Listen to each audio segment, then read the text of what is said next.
예, 성경 말씀, 성경 통독 오늘 9번째 시간 출애굽기 32장부터 40장까지의 말씀입니다. 자, 우리 모세가 산 위에서 십계명 돌판과 성막 설계도를 받는 중에 산 아래에서는 기가 막힌 사건이 벌어지죠. 소위 황금송아지를 만들어 황금송아지를 하나님처럼 우상 숭배하는 일이 벌어졌습니다. 이스라엘은 출애굽기 24장에서 하나님과 언약 체결식을 할 때에 우리가 모든 말씀을 준행하리이다, 이 말씀을 두 번이나 하나님께 맹세를 한 그런 처지였는데, 오늘 말로 잉크도 마르기 전에, 계약서의 잉크도 마르기 전에 우상 숭배를 하는 일을 벌이고 말았습니다.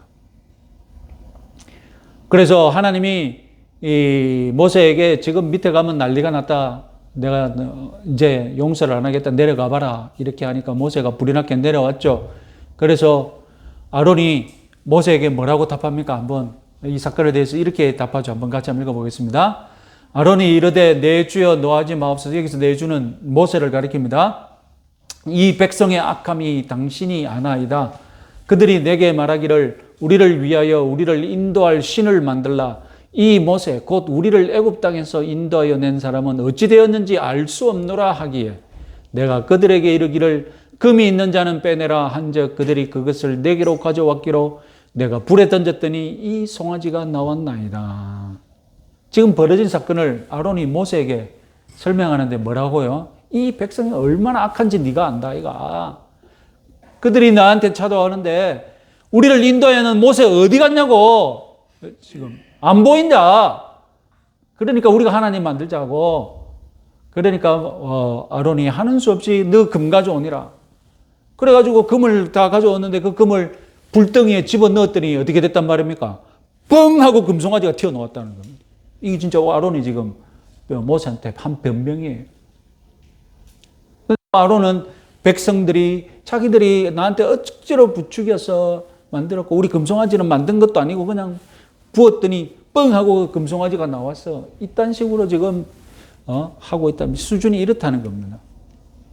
그래서 하는 수 없이 32장에서 모세가 적극적으로 우상 숭배에 나섰던 사람들 다 벌하고 처단하고, 그때 모세를 도와주는 사람들이 바로 모세의 같은 지파 레위 지파 사람들 아닙니까? 그 이후로 이제 레위 지파는 성막을 지키는 사람, 경호부대처럼 이제 레위인이 이 성전에서 봉사 드는 사람도 되지만 성막을 경비 서는 경호대원도 되거든요.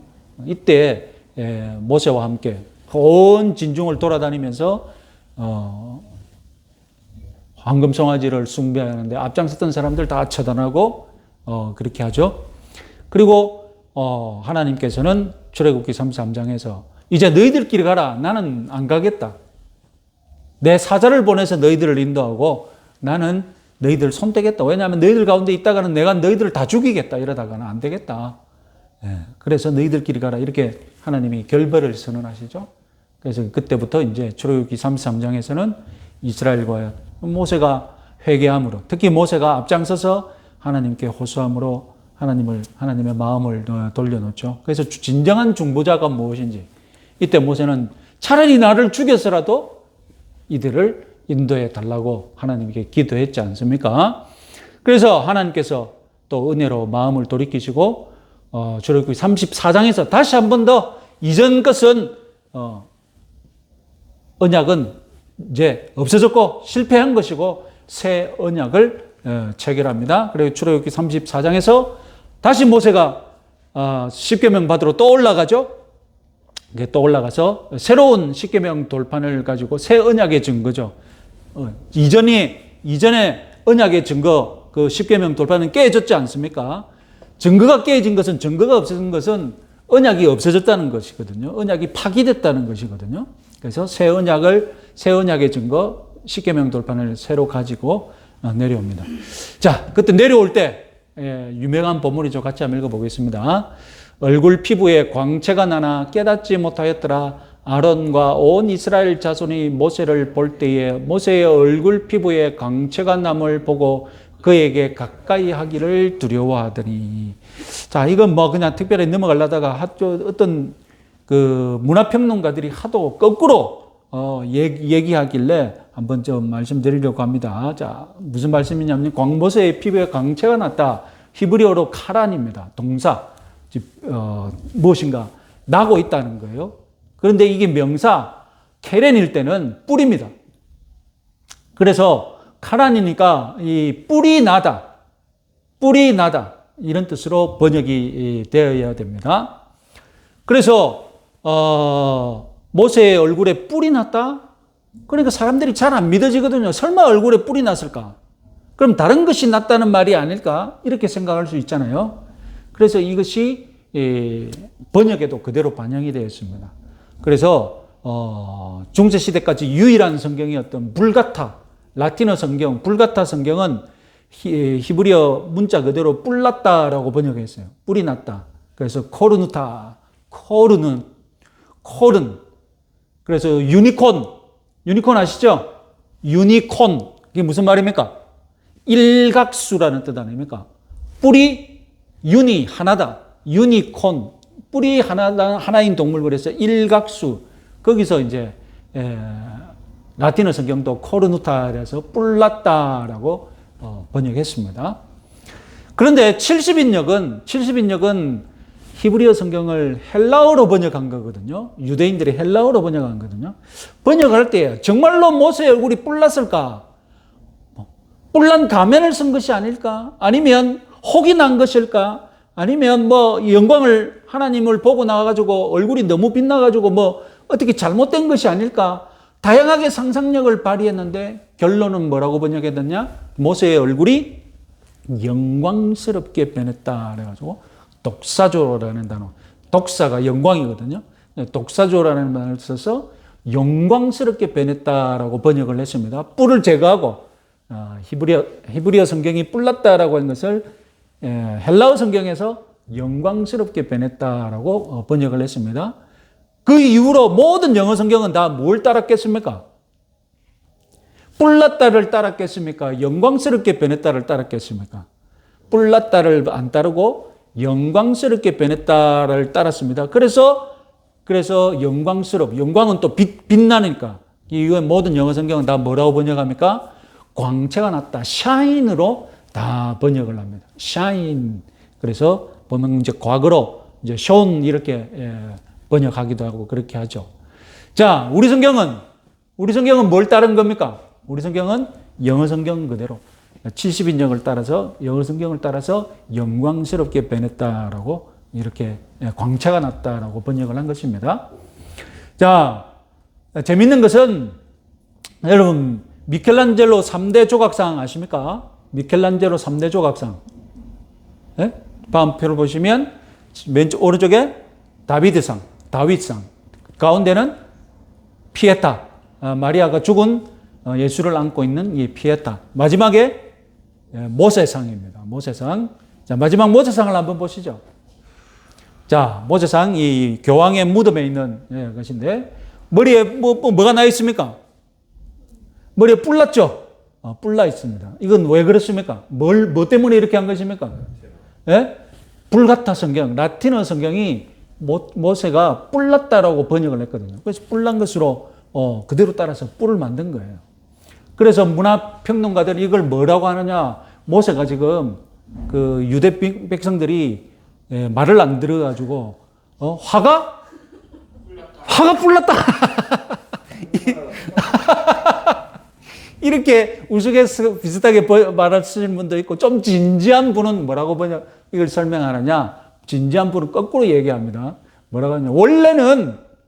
원래는 광채가 났단데, 원래 히브리어 성경은 광채가 났단데 라틴어 성경이 잘못 번역해가지고 오역을 해가지고 뿔났다라고 번역을 하는 바람에 미켈란젤로가 모세에게 뿔을 붙였다라고 이게 오히려 거꾸로 설명을 합니다. 그러니까 다시 한번 정리를 해드리면 원래는 뭐라고요? 원래는 뿔이 난 겁니다. 문자적으로는 뿔난 것입니다.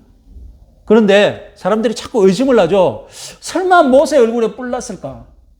그러면 이 뿔은 상징적인 의미가 아닐까? 다른 의미가 있지 않을까? 그래서 유대인들이 헬라어로 뭐라고 번역했다고요? 헬라어로 어떻게 번역했다고요? 영광스럽다. 독사죠. 영광스럽게 변했다라고 번역을 했고, 영광스러운 거니까 이후로 모든 영어 성경은 다 뭐로 번역한다고요? shine, 빛난다, 광채를 낸다. 이렇게 다 번역을 한 것입니다. 자, 그러면 이 뿔난 것이 광채로 난다라고 히브리어에 그렇게 번역이 된 적이 있느냐? 없습니다. 딱 이 구절입니다. 전부 다 빛났다라고 번역하는 바람에 억지로 이 한 구절에서만 이 뿔났다라는 단어가 광채를 바란다는 뜻을 가지게 된 거예요. 무슨 말씀인지 알겠습니까? 원래 광채를 낸다는 뜻이 있는 것이 아니라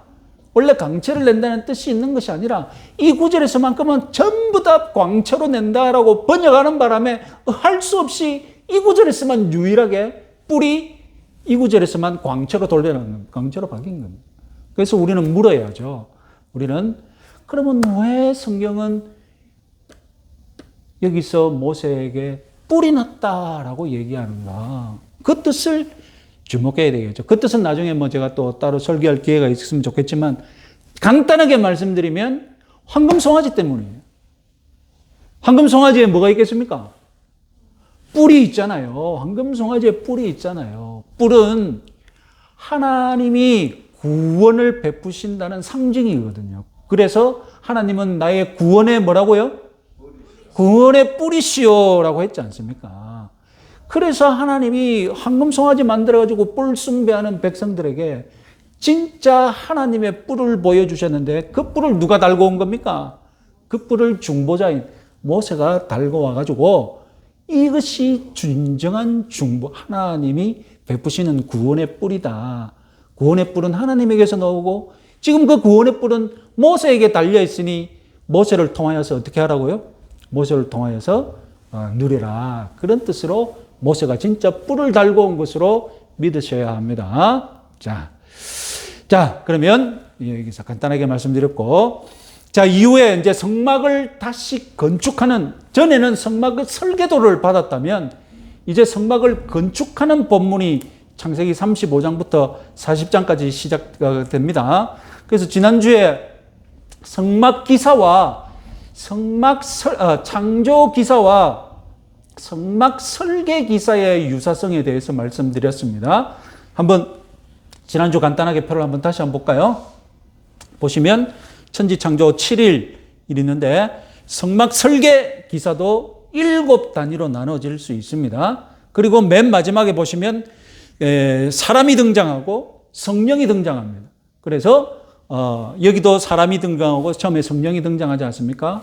그리고 마지막에 뜬금없이 성막 설계 마지막 것을 무엇을 장식하고 있느냐?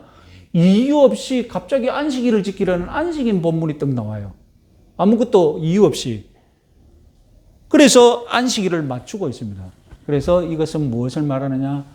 하나님께서 이 성막 짓는 것을 마치 세상을 짓는 것과 동일한. 그래서 성막은 작은 세계의 축소판이라는 것이죠.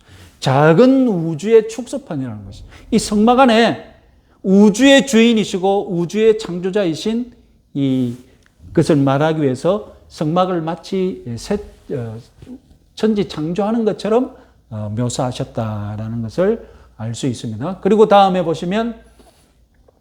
표를 보시면 히브리어 아사, 창세기 1장 3장에서 우리 성경은 만들다로 번역을 했는데 7번 쓰였는데, 성막 설계도에서는 짓다라는 말로 번역이 되어서 역시 7번 사용되었습니다. 자, 이제 오늘은 성막 건축 과정에서 천지 창조와 무엇이 닮았느냐 보시면, 창세기 1장에서 이르시되 그대로 되고 좋았더라, 이런 평가가 7번 있다는 거 아시죠? 성막 건축할 때 보시면 출애굽기 25장 성막 설계 때 여호와께서 모세에게 말씀하여 이르시되 실에 7번 나오고요. 그리고 건축할 때 여호와께서 모세에게 명령하신 대로 되니라, 이 말씀도 7번 나옵니다. 가장 대표적인 구절 하나, 창세기 1장 31절 문자 그대로 번역하면, 히브리어 문자 그대로 번역하면, 하나님이 그 지으신 모든 것을 보았다, 보라, 그것이 보시기에 심히 좋았다. 이 말씀이 이렇게 되거든요. 출애굽기 39장 43절에도 뭐라고 되어 있냐면, 모세가 그 모든 것을 보았다, 보라, 그들이 그것을 행하였다. 여호와께서 명하신 대로 그들이 행하였다라고 창세기의 본문을 계속 지금 창세기 적힌 그대로 지금 따라 마치 적고 있는 듯이 적고 있다는 겁니다. 다음 부분도 보겠습니다. 다음 부분 보시면 창세기 2장 1절에 천지와 만물이 다 이루어졌다라고 했는데, 성막 곧 해막의 모든 일이 다 이루어졌다 되어 있고, 하나님이 지으시던 그 모든 일을 마치셨다라고 했는데, 모세가 그 일을 마쳤다. 하나님이 일곱째 날을 복 주셨다 했고, 모세가 그들을 축복하였다라고 했고, 그리고 결정적인 것은 원래 유대인들에게 천지 창조한 날, 천지 창조의 날과 출애굽의 첫째 달 첫날은 동일한 겁니다. 이것이 유대 달력의 시작입니다. 출애굽하면서 하나님이 그 출애굽한 달의 첫날을 정월 초하루로 정하셨거든요. 무슨 말씀인지 알겠습니까? 유대인들이 달력이 생긴 거예요. 출애굽하면서. 출애굽한 그 달이 정월이 되고, 그 달의 첫째 날이 정월 초하루가 된 거예요. 그래서 유대인들은 이 날을 무엇과 또 똑같이 여겼느냐? 천지 창조의 첫날과 똑같다라고 생각한 거예요. 그래서 천지 창조의 첫날과 출애굽에 있었던 그 정월의 첫날은 같다라고 생각한 것입니다.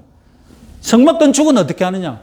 성막 건축에서 40장 2절에서 하나님께서 명하시기를 너는 첫째 달 초하루에 성막 곧 회막을 세우라라고 명령하셨습니다. 그래서 출애굽기 40장 17절에 명령한 대로 둘째 해 첫째 달 곧 그 달 초하루에 성막을 세우니라. 그러니까 유대인들에게 있어서 천지 창조의 첫날과 출애굽한 달의 첫날과 성막을 세운 그 날은 무엇입니까? 다 똑같은 거예요. 다 똑같은 날인 거예요.